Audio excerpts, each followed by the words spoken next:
Hey guys, so as I've been telling you guys that I am going to get the sawmill up and going. We had picked up a couple big logs the other day, and as you can see here, and then we got the sawmill going.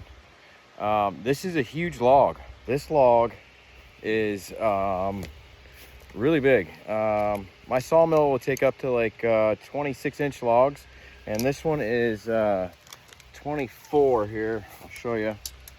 So you can see here, 24 inches. It's a pretty good sized log. I've never had one this big on the sawmill before, so this is going to be interesting. My grappler, it doesn't pick up that big, so I think weight wise I can barely pick it up, but I can't get a hold of it. So I'm trying a little method here, and we're going to see how it goes and see if we can get this thing on here. And then I'll start the mill up and let's see if we can take a piece off of the mill. And then here's some other logs that I have as well. At the same time, when I went and picked up, again, that's another 24-incher, and then they kind of get a little smaller. I can pick up these two here, I believe. It shouldn't be too big of a deal. So we're gonna see what we can do. I'm new at this, so if you guys got anything in the comments you want to say, hey, you know, do it this way next time or whatever, hey, I'd be much appreciated, man. I'm just a guy off grid, and all these toys that I have behind me here are new stuff to me. So we're gonna see what we can do here. Let's see if I can get you guys pointed over there in the right spot. I think you guys can see there, yeah.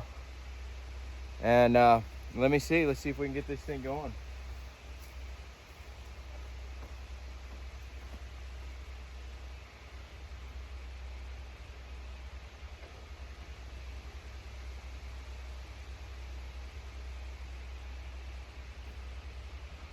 So my first method is I'm just going to try to take it and just, means I can't pick it up with the grappler, I'm just going to try to push it up there and just see what happens.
Obviously I'm kind of stuck at this point, but I do have these guys, which are cant rollers, so we're gonna see if we can try to roll it on.